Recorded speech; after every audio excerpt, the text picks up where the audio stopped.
নাম বিনা কলিকালে নাহি অন্য ধর্ম, সর্বমন্ত্র সার নাম, এই শাস্ত্র মর্ম।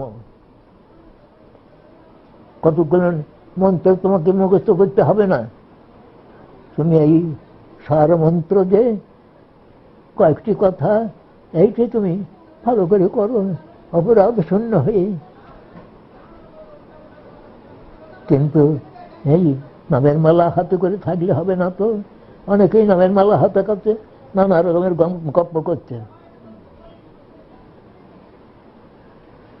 আমাদেরও হয় অভিক্ষেপণ সাতত্বম। এই জন্য আমি বলি, আমার অনেকেই তারা বলেন যে আমরা কি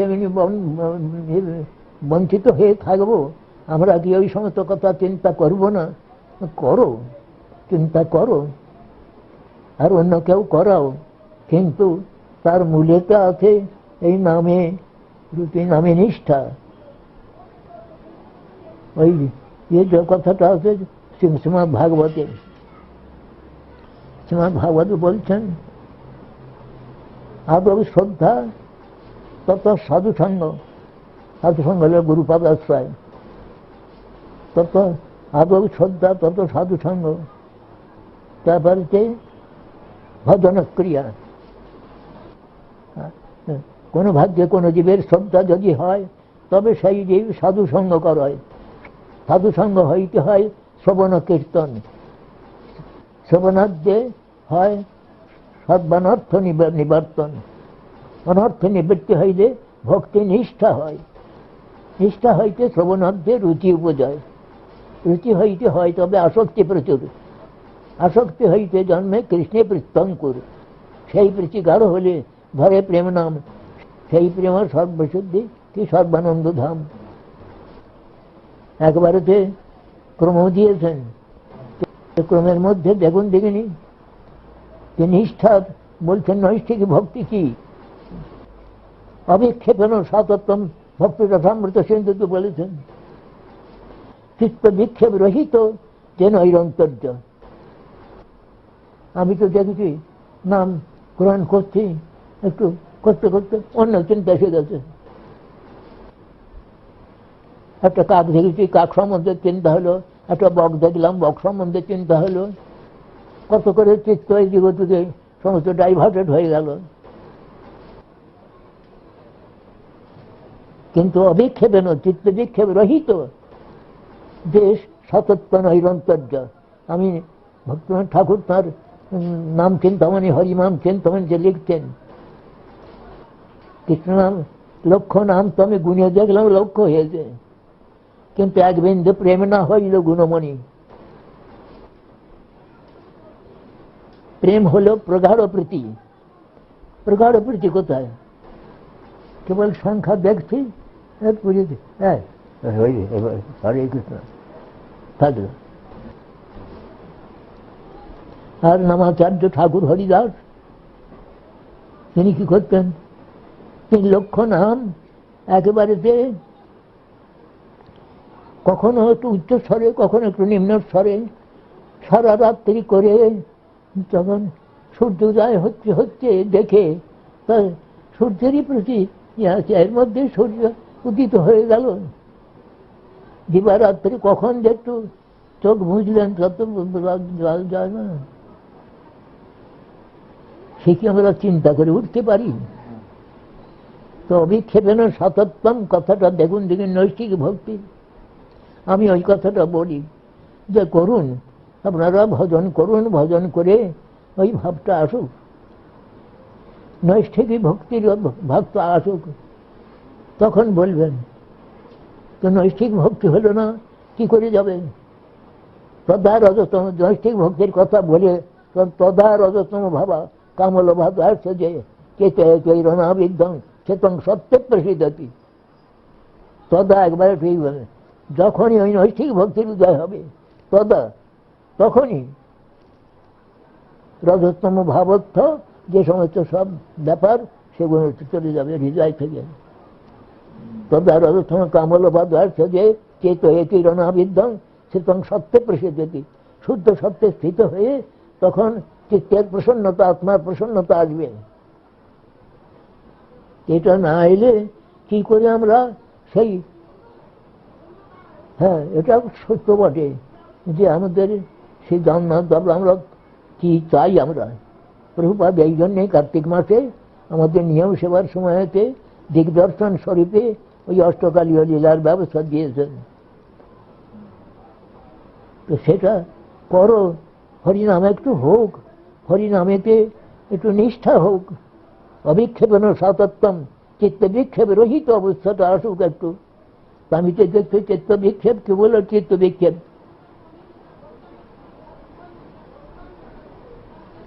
তবে যদি এই ভগবানের লীলা চিন্তা করতে করতে যদি একটু ইয়ে আসে তাহলে একদম হয়।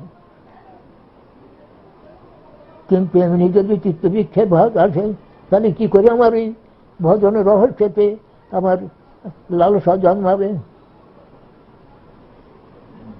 এই জন্যে আমার উপর অনেক অসন্তুষ্ট হন যে মহারাজ এই সমস্ত যে স্বীকার করেন চিরকাল আমরা কি ওইরকম করে শুষ্ক শুষ্ক হয়ে থাকবো।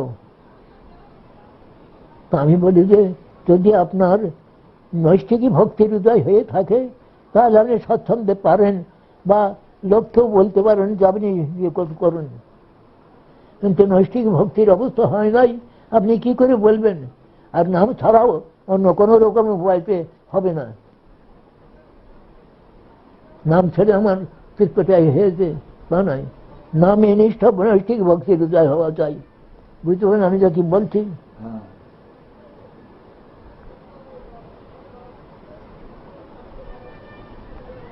তাই এইটি আপনারা সকলে ইয়ে করবেন। আমাদের দরকার ওই কৃষ্ণের লীলার আস্বাদন। নিজের হৃদয়টা কত পরিষ্কার হলে তবে ওই আস্বাদন লীলা হবে। যতক্ষণ পর্যন্ত কামনা বাসনা প্রভৃতি কাম ক্রোধাদি এই সমস্ত থাকবে মনের মধ্যে, ততক্ষণ কি যে রসট আস্বাদন হয়? শুদ্ধ সাত্বিক ভাব আসে কি? তাহলে আর ওই কথাটা বলছেন না, তদা রজতম ভাবা। যেমন চিন্তা করে দেখুন, আপনি দেখেছেন তো ওটা তো।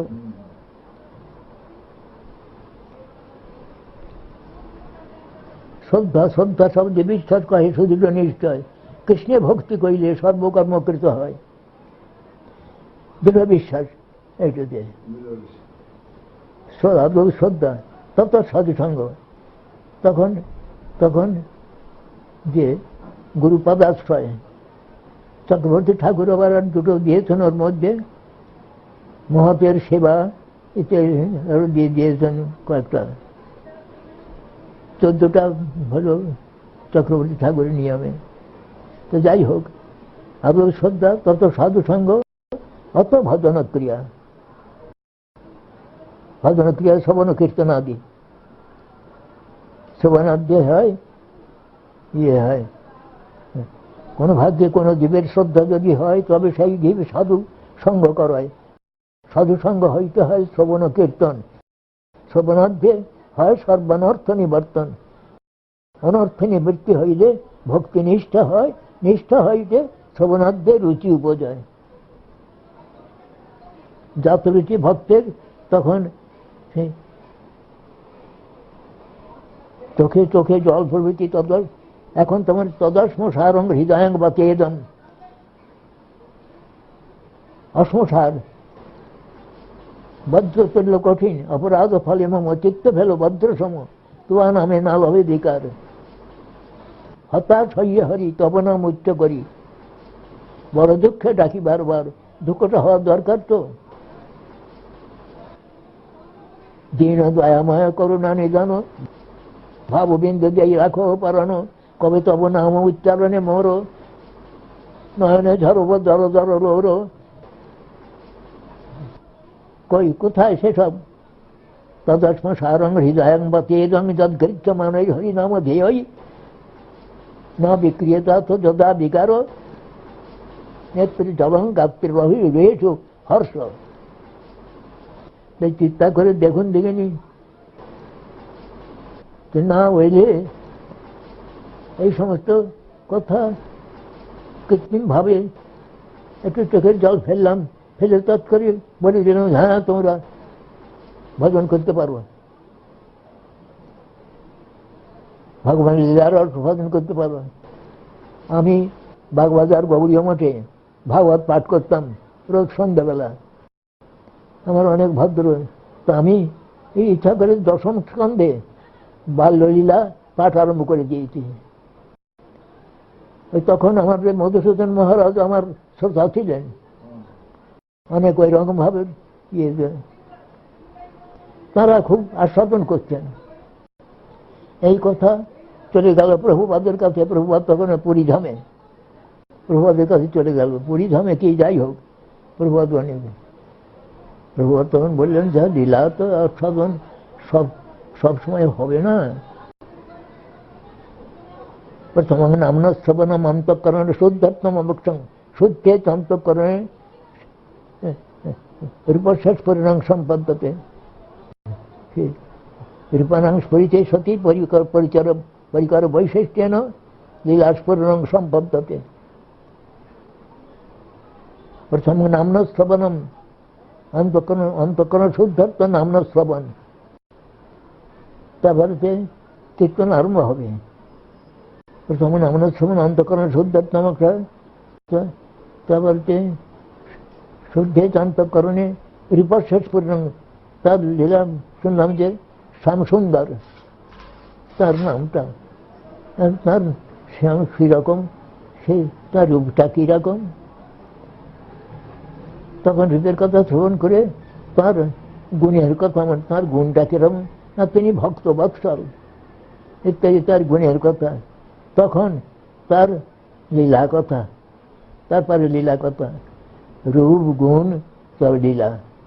চট করে লীলা আস্বাদন করতে গেলে সেটাই তাৎক্ষণিকভাবে একটু আসবে, ইমোশন আসবে, কিন্তু সার্বকালিক হবে না।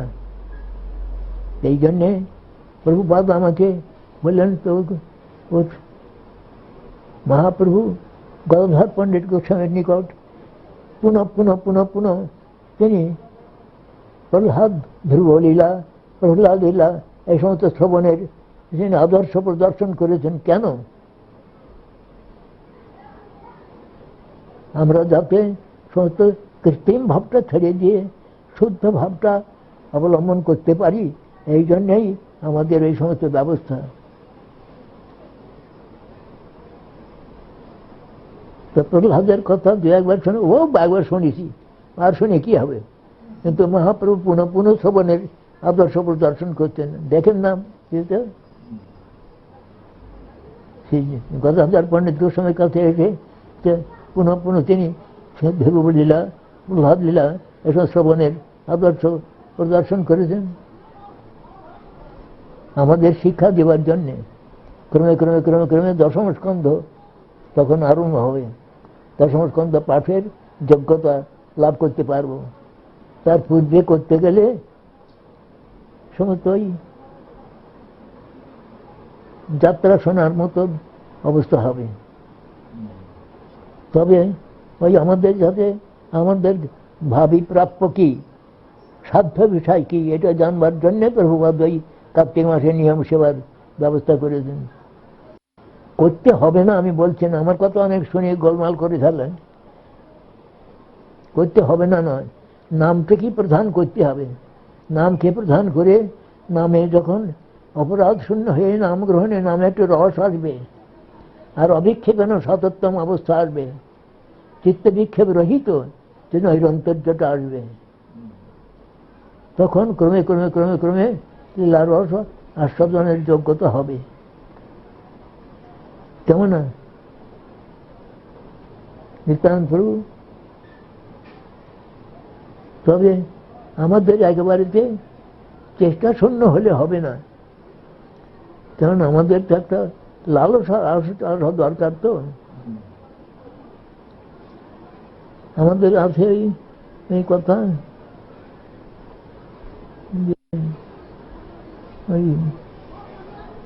এই শ্লোকটা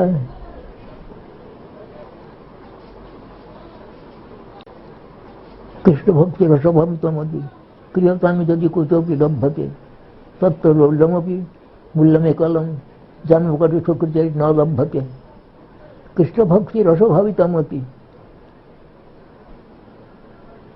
ওটা কোটি কোটি জন্মের সুকৃতি অবলম্বন করলে হবে না। লালসা, লৌল্য, এই জিনিসটা মস্ত বড় জিনিস। তো লৌল্য যদি কারোর ভাগ্যক্রমে এসে যায়, তাহলে তার কোনো কথাই নাই। তা তো আমি বলছি না তাহলে তুমি করো না, মানে আমি বলছি না, আমার প্রভুপাদ এইভাবে বলছেন আমাদেরকে। আমাকে দশম স্কন্ধ আলোচনা ছাড়িয়ে দিলেন কেন? আমি তখন একাদশ অধ্যায়, একাদশ স্কন্ধ পাঠ আরম্ভ করে দিলাম। দশম স্কন্ধে লীলা রস আছে, লীলায় আস্বাদন যোগ্যতা কখন হবে এই কথাটা বলছেন। দরকার তো আমাদের ওইটি বুঝতে পারি, কিন্তু প্রকৃত যোগ্যতা অর্জন করতে হলে নামকে ধরতে হবে বিশেষভাবে, যাতে নিরপরাধে নাম নাম করতে পারি, অপরাধ শূন্য হয়ে নাম করতে পারি। কেন নামেতে ভগবান সর্বশক্তি আহিত করেছেন। সর্বশক্তি নামে যেটা করিয়া বিভাগ।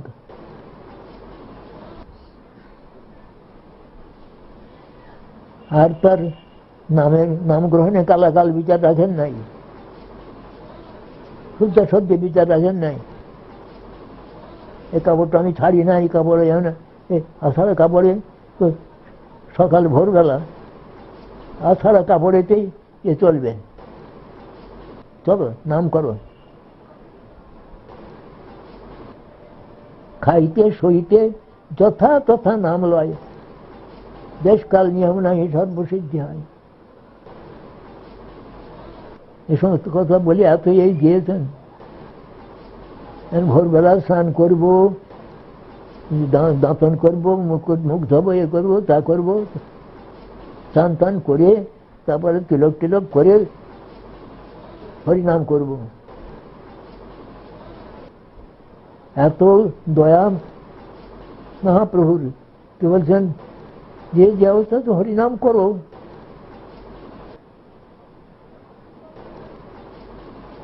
প্রভুপাদ, আমাদের পরমানন্দ প্রভু তো প্রভুপাদের কাছে অল্প বয়সে এসেছেন। পরমানন্দ প্রভু তারা খুব আদরের ছেলে, খুব ভালোবাসতেন পরমানন্দ প্রভুকে। ছেলেবেলার থেকে আমরা শুনেছি 11 বছর পরমানন্দ প্রভু তার ওই ইয়েতে ঠাকুর ভক্তি বিনোদ সঙ্গে লিখেছেন, তাতে লিখেছেন 13 বছর এসেছেন। আগে আমি শুনেছিলাম 11 বছর বয়সে। যাই হোক, তিনি অত অল্প বয়সে এসে প্রভুপাদের খুব স্নেহের দুলাল হয়েছিলেন। তাই পরমানন্দ প্রভুপাদের কাছে শুতেন তো, প্রভু পরমানন্দ ওঠো, উঠে একটু নাম করো, করলে হবে। প্রভুপাদ নিজে পরমানন্দ প্রভু উঠাতেন।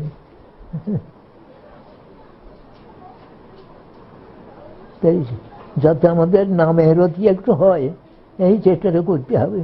গুরু বাবুদের কাছে এই প্রার্থনা করতে হবে, কোন রকম অহংকারটা আমার মধ্যে না আসে।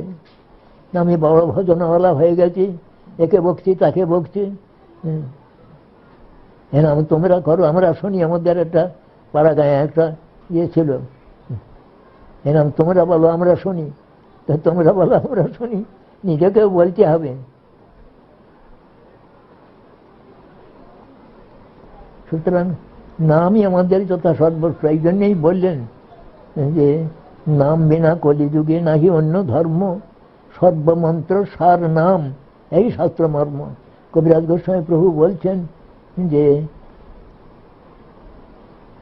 ভজনের মধ্যে শ্রেষ্ঠ নববিধা ভক্তি, কৃষ্ণ প্রেম কৃষ্ণ দিতে ধরে মহাশক্তি, তার মধ্যে সর্বশ্রেষ্ঠ নাম সংকীর্তন, নিরপরাধে নাম লইলে পায় প্রেমধন। সনাতন গোস্বামী ওই বলছেন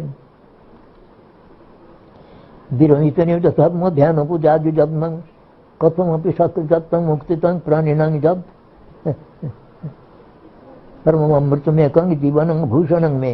একটা বাদ হয়ে গেল, জয়তে জয়তে নাম আনন্দ রূপং মুরারের বিরমিত নির্যধর্ম ধ্যান পূজাদি যত্নম কতমপি সকৃতত্বং মুক্তিদাং প্রাণিনাং যৎ পরমম অমৃতম একং জীবনং ভূষণং মে। এটা সনাতন গোস্বামী প্রভুর উক্তি।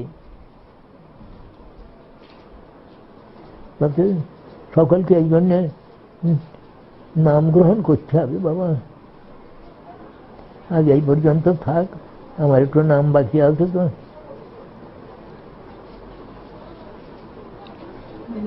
বাবা যাই, ওকে রাম বাবাকে আমি বলতে পারি না, তোমরা একটু তাক ওকে সখিয়ে বলো।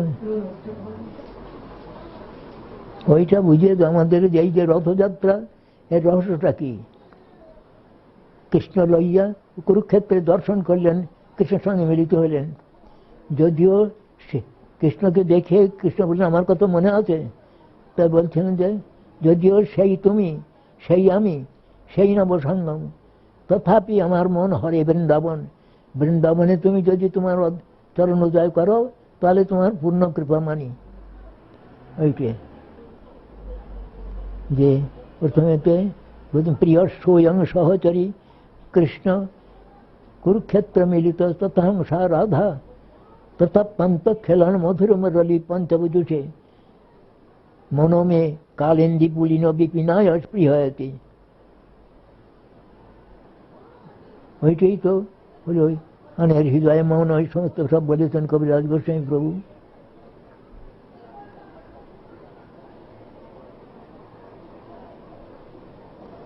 এই পুরীধাম মহাপ্রভু কেন পুরীধাম পার করলেন? এখানে তিনি রাধা ভাবে বিভাবিত হয়ে কেবল ক্রন্দন। তারপর তো দেখুন না, 24 বৎসর এখানে এসেছেন, 6 বৎসর তীর্থ ভ্রমণ করেছেন, তবে 18 বৎসর এখানে এতে, তার মধ্যে 6 বৎসর ভক্তগণের সঙ্গে রথাগ্রে নৃত্য কীর্তন আদি করেছেন। তারপরে 12 বৎসর কাল একেবারে গম্ভীরা দিব্য ভাবন মাদে উন্মত্ত। এমনকি সমুদ্র জলে ঝাঁপ দিয়েছেন, ভেজে এসে চক্রতীর্থে উঠেছেন জেলের জালে। কি কাণ্ড দেখুন দেখিনি। সে বিতস্ত হয়েছে, জেলে মনে করেছে জালিয়া, সে মনে করেছে যে এটা ভূত প্রেত। এখন এর স্বরূপ এরা সব ছুটেছেন, কোথায় গেল কোথায় গেল প্রভু, দেখো ও আছে, ওরে বাবা রে ভূত, ও ভূত। স্বরূপ আমাদের বলছেন আমি ভূতের ওঝা, আমি জানি। দুটো চড় মেরে বললেন তো ভূত ছাড়িয়ে গেছে, দেখা আমাদের ঠিকানে। দেখেন যার মহাপ্রভু এবারে বিতষ্টি সমস্ত ছেড়ি চড়ি বিরাট দেহ হয়েছে। তখন ওরা সংকীর্তন করতে লাগলেন, ক্রমে ক্রমে ক্রমে ক্রমে মহাপ্রভু তখন হয়ে উঠলেন। এ সমস্ত একবারেতে সব সত্য ঘটনার কোন রকম নাই, এর মধ্যে মিথ্যার কোন লোক দেখানো কিছু নাই। তো মহাপ্রভু যা কিছু বলেছেন সে সমস্ত সত্য। তার নিজে আপনি আচরে ধর্ম জীবের শিখায়, আপনি না করিলে ধর্ম শিখানো না যায়। নিজে করেছেন, আচরণ করেছেন, করে সেই গুণ শিক্ষা দিয়েছেন। আর মহাপ্রভুর সেই কথা, সেই যে মায়াপুরী তিনি প্রেমের বাগান করলেন, প্রেম ফলের বাগান করলেন। অ্যালিগরিক্যালি বলছেন তো, প্রেম ফলের বাগান করলেন, প্রেম ফল পাখি পড়ে মালি আস্বাদ হয়। আর আস্বাদন করতে করতে বলছেন একা মালি আমি কাহা কাহা যাব, একা বা কত ফল পাড়িয়া বিলাবো, অতএব মালি আজ্ঞা দিলা সবাকারে, যাহা তাহা প্রেম ফল দেহ যারে তারে। এখানে ক্যালিফোর্নিয়া যেতে হবে না, রাশিয়ায় যেতে হবে না, তত বলেন নাই।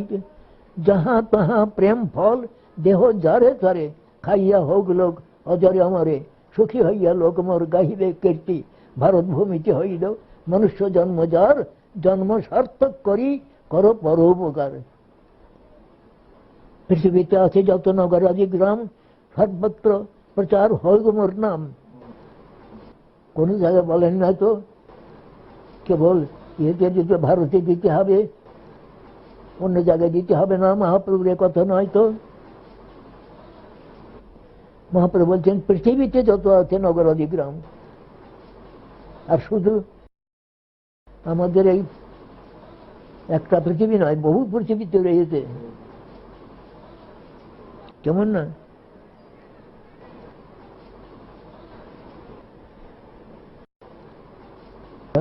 শুধু আমরা এই জন্য প্রথমে ভক্তিনাথ ঠাকুর তিনি কাঁদলেন এ করে, যাহা কেন ইংরাজি কেন বাকি থাকে। উনি নিজেই তখন life and precept, Shri Chaitanya Mahaprabhu life and precept লিখলেন। সেটা তো আছে তোমার কাছে, তো কত সংক্ষেপে বহু বর্ষ পূর্বে। তা প্রথমে ওটি আমাদের আমার গুরু ভাই, মানে ইস্কনের যে স্বামী মহারাজ প্রথমে ওটি আবিষ্কার করেছিলেন। কত নিউ ইয়র্কে না কোথায়, প্রথমেতে তাদের লাইব্রেরিতে ভক্তিনাথ ঠাকুরের ওই লাইফ অ্যান্ড প্রিসেপ্ট ছিল। ভক্তিনাথ আর আমাদের কবে সেই দিন হবে যেদিন আমরা গৌরাঙ্গ শ্বেতাঙ্গ সঙ্গে আমাদের আমাদের হলো কৃষ্ণাঙ্গ, এই কবে ধুবা হলো তুলে যেভাবে আনন্দন করবো, হরিনাম কবে করবো, এইসব ভক্তিনাথ ঠাকুরের ষড়যন্ত্র শিল্পে এ সমস্ত আছে।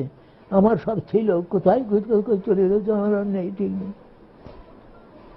ষড়যন্ত্র শিল্পে আছে কথা 18 অষ্টাদশ বর্ষ বা 19 বর্ষ এরকম সব আছে। আমাদের কবে সেই দিন হবে যেদিন আমরা শ্বেতাঙ্গ গৌরাঙ্গ সে মিশে আমরা দুবাহু তুলে সকলে আলিঙ্গন করব আর মহাপ্রভুর কৃষ্ণ নাম গ্রহণ করব, সেদিন আমাদের কবে হবে? সেই থেকে তো প্রচার আরম্ভ হয়ে গেল। অবশ্য বিবেকানন্দ প্রভৃতি তারা গিয়েছিলেন, তারা অন্যভাবে এ করেছেন, কিন্তু আমাদের নাম প্রচার তো শুদ্ধ ভক্তির জন্যে।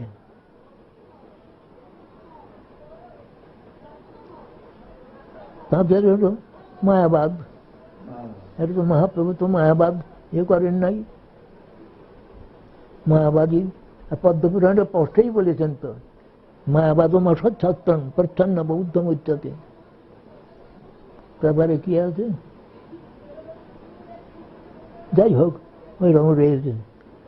অসচ্ছাত্র বলেছেন পদ্মপুরাণে।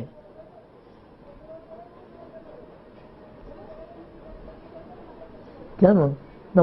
মায়াবাদের কথা হলো এই যে ব্রহ্ম সত্যম জগন মিথ্যা, জীব ব্রহ্মৈব না পর, এটা ওদের সংক্ষেপ কথা। ব্রহ্ম সত্য, একমাত্র সত্য হলো ব্রহ্ম, আর জগৎটা এটা মিথ্যা, কিছুই না। আর বলছেন যে জীব ব্রহ্মৈব না পর, জীব হলো প্রত্যেক জীব ব্রহ্ম। এখানেই কবিরাজ গোস্বামী নারায়ণ ইয়ে করেছেন, জীব জীব সমস্তটা বরং ব্রহ্ম, ভগবান থেকে জীবের উদ্ভব। যেমন কৃষ্ণ বলছেন গীতাতে, অহং সর্বস্ব প্রভব মাত্র সর্বাং প্রবর্ততে। ধর্ম কর্ম সাধিত সব তার থেকে পরিবর্তিত হয়েছে। সুতরাং এইটি বিচার করে প্রত্যেকে জীব তারা ভগবত ভজন করবেন। অহং সর্বস্বরূপত্ব সর্বাং প্রবর্তি ইতিমাত্র ভজন তোমার বুধা ভাব সমন্বিতা। এ ভাব হলো ভক্তিভাব। ভক্তিভাব সমন্বিত হয়ে পণ্ডিত যারা, তারা ভক্তিভাব সমন্বিত হয়ে ভগবানের আরাধনা করবেন। এত গীতায় ভগবান বলছেন। আর সেই ক্রমে ক্রমে ক্রমে কর্ম জ্ঞান এই সমস্ত সব দিয়ে দিয়ে শেষে একবারে গেলেন যে কি সর্বগুচ্ছতমং ভূয় শুনি মে পরমং বচ ইষ্টসি মে দৃঢ়মিতি তত্ত্ববক্ষ্যামি তে হিতং। মন মনা ভব মদ ভক্ত মদ যাজে মাং নমস্কুরু মামে বৈশ্বসী সত্যং তে প্রতিজানে প্রিয়সী মে। এবার তারপরে সর্বধর্মান পরিত্যজ্য মম। সর্বধর্মান অর্থ করেছেন চক্রবর্তী ঠাকুর, বর্ণাশ্রম ধর্মান। সুতরাং ব্রাহ্মণে কেবল করবে, ক্ষত্রিয় করবে তা না। আর মহাপ্রভু আত্মার পরিচয় দিলেন কি? একটা হলো সোপাধিক আর একটা হলো নির্বাধিক। নির্বাধিক আত্মার পরিচয় মহাপ্রভু দিয়েছেন। নাহং বিপ্র ন চ নরপতির না বিবস্য ন শূদ্র নাহং বর্ণী ন চ গৃহবর্তী ন বনস্থ জ্যোতির্বা কিন্তু প্রদ্যান নিখিল পরমানন্দ পূর্ণম চাব্জের গপিভর্ত পদকমলার দাস দাসানুদাস। এ হল নিরুপাধিক নিরুপাধিক যে জীব জীবাত্মা তাৎপর্য। আর সোপাধিক আত্মা, সোপাধিক আত্মা আমি ব্রাহ্মণ, আমি ক্ষত্রিয়, আমি বিয়ে পাস, আমি অমুক্তা, আমি রাজা, আমি এই সমস্ত গুণ হল উপাধি, জীবের উপাধি। সর্বোপাধি বিনির্মুক্তম তৎপরত্বেন নির্মলম হৃষিকেন হৃষিক সেবনম ভক্তির উত্তমা। ওই সমস্ত উপাধিগত হয়ে ওটা আমার পরিচয় না, আমার পরিচয় আমি কপিভর্ত পদকমল দাস দাসানু দাস, এইটি আমি নিরুপাধিক, আমার পরিচয় হলো এইটি। সেটা তো একটা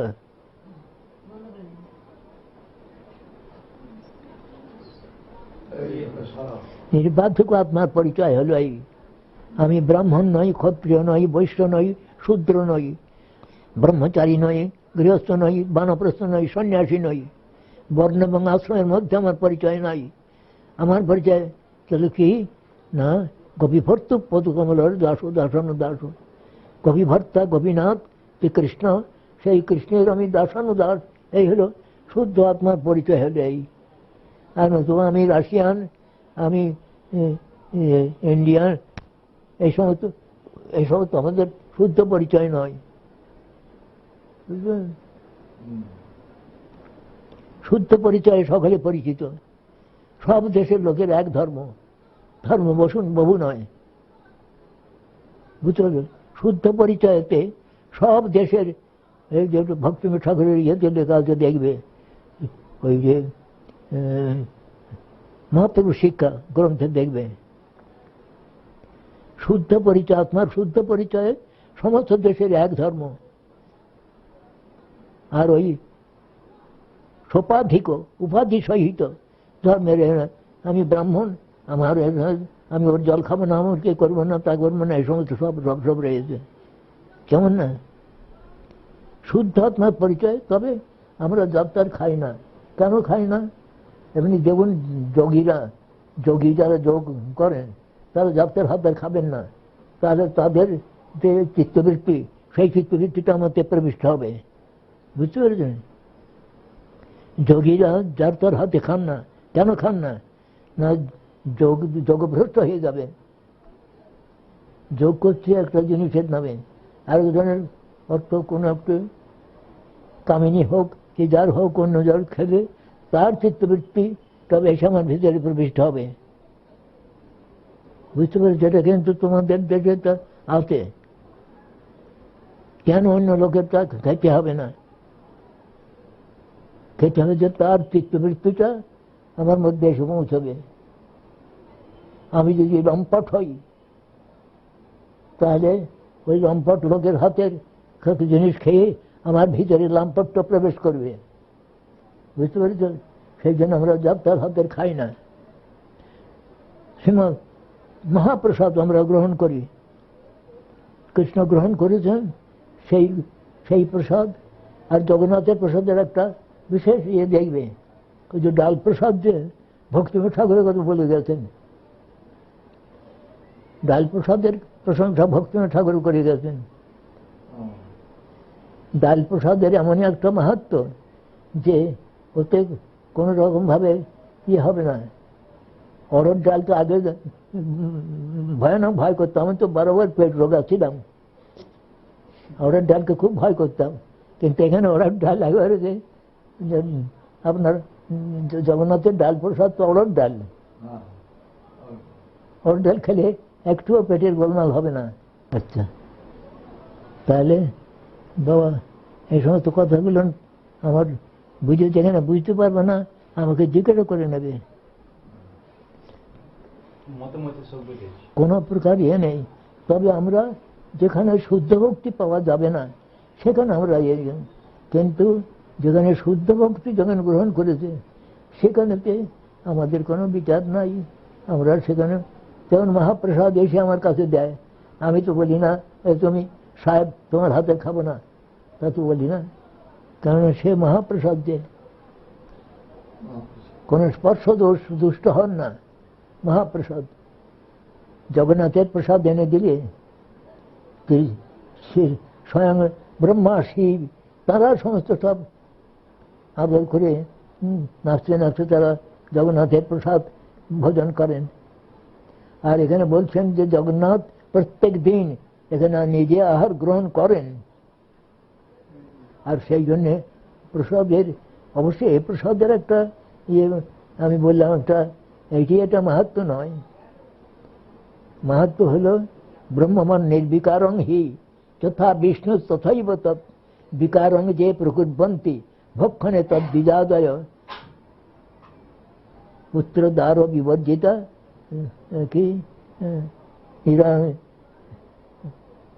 কুষ্ঠব্যাধি সমাগ্রস্ত পুত্র দ্বার বিবর্জিতা নিরাং জানতি তে বিপ্রা তস্মা না বর্ততে পুনঃ। এখন একটু ভয় দেখিয়েছেন অবশ্য, কিন্তু সেই প্রকার ওই মহাপ্রসাদ কত লোকে যে স্পর্শ করছে, এমন প্রসাদের এমনি মাহাত্ম্য যে কেউ বলছে না না ও মুচিতে এসে প্রসাদ স্পর্শ করলে ওই আমি প্রসাদ খাবো, এই জন্য বলছেন ওই কথা। ব্রহ্মবান নির্বিকারং হি যথা বিষ্ণু তথৈব তৎ বিকারং যে প্রকুর্বন্তি ভক্ষণে তদ্বিজাতয় কুষ্ঠব্যাধি সমাগ্রস্ত পুত্র দ্বার বিবর্জিতা নিরাম জানতি তে বিপ্রা তস্মা না বর্ততে পুনঃ। ওতে কোনো বিষ্ণু যেমন বিষ্ণুকে ছুলে বিষ্ণু কি হয়ে গেল, বেঁচে গেল। আমার কাল নাই অবস্থা হয়েছিল, একজন সে আমার কাল নাই আমার অনন্ত বাসুদেবকে একজন ছয় নাই, সে বলছে আমি ছয় নেই, কিন্তু যদিও আমি সেই বৈকুণ নিজে তাকে অভিষেক করলাম। তারপর আমাদের ওই দাদা মহারাজের সহরাজ পঞ্চতীর্থ পণ্ডিত তিনি এসে নিজে ইয়ে করলেন, অভিষেক করলেন। তাতেও তার অনন্ত বাসুদেবের জাত গেল না। আর অনেক কথা হবে। তো সুতরাং ভগবান এই যে তিনি ইয়ে হতেন রাস্তায় তিনি বেরিয়েছেন সকলকে দেখা দেবার জন্যে। কত লোকে কত শুনছে তো জগন্নাথকে স্পর্শ করছে। উপরে গিয়ে আমরা উপরে উপরে যাই না, তো আমাকে একবার নিয়ে গিয়েছিল কতবারে আমাদের এই সিংহানি মশাই। তারপর তার জগন্নাথ দর্শনই হয় নাই।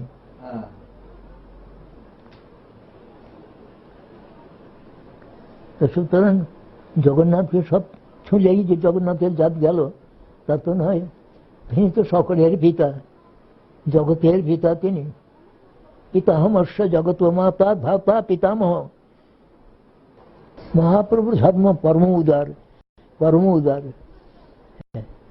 তার উদার্য লীলা তাঁর, সকলকে তিনি বলছে আলিঙ্গন দিচ্ছেন, অল এমব্রেসিং।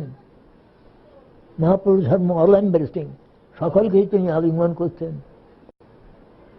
এমনকি কুষ্ঠব্যাধিগ্রস্ত যে বাসুদেব বিপ্র, তাকে সেই কড়া পোকাগুলো পড়ে যাচ্ছে, সেগুলো তা নিয়ে তিনি সেই কুষ্ঠের মধ্যে দিচ্ছেন। আমাদের তো শুনলেই ভয় করে, আর দেখা তো দূরের কথা, শুনলেই ভয় করে। কিন্তু মহাপ্রভুর আলিঙ্গনে সেই বিপ্র তিনি পরম রূপ ধারণ করলেন আর বললেন, প্রভু আগে সকলে আমাকে এখন তুমি করে দিলে আমার অহংকার হবে, তো ইহাতে না বাজিল তোমার বিষয় তরঙ্গ। যারে দেখো তারে কহ কৃষ্ণ উপদেশ, আমার আজ্ঞায় গুরু হইয়া তার এই দেশ। ইহাতে কবু তোমার না বাজিবে বিষয় তরঙ্গ, পুনরাপি এই ঠাঁই পাবে মোর সঙ্গ। এবং কি হইতে পারে বলুন দেখিনি? একবার গলিত কুষ্ঠ, এটা মিথ্যা কথা নয় তো।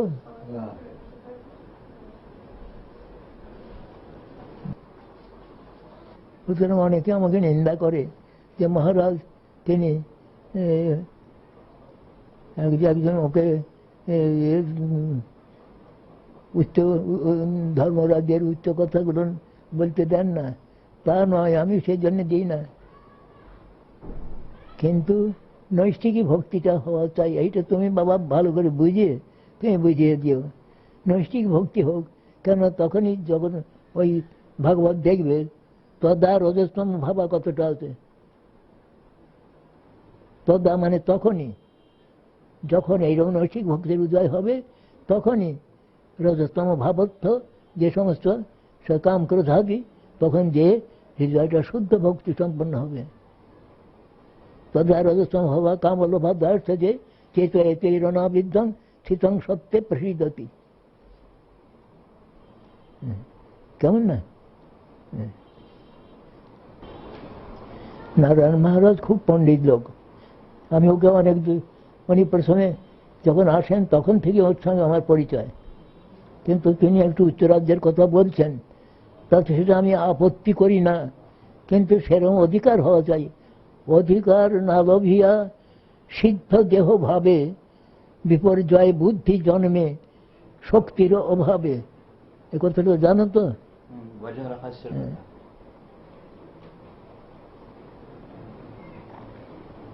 অধিকারটা হওয়া চাই। অধিকার কি করে হবে? এই নামই দেবেন অধিকার।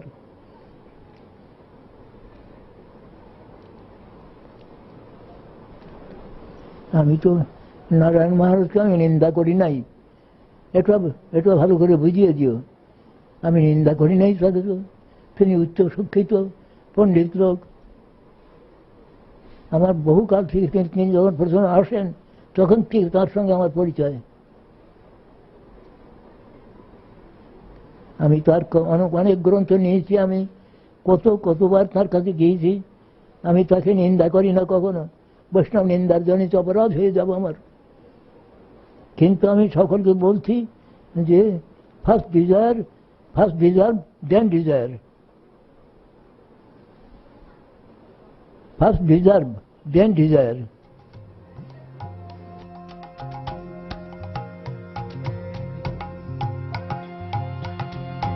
জয় রাধে জয় কৃষ্ণ জয় বৃন্দাবন, শ্রী গোবিন্দ গোপীনাথ মদন মোহন। জয় রাধে জয়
जय पूर्णमासी जय कबीरा नगरी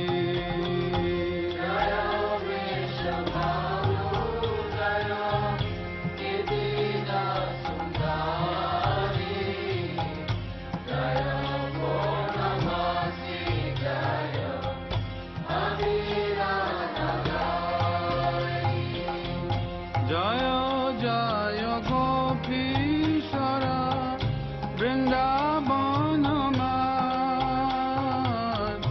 जय जय कृष्ण सखा बटु द्विजरा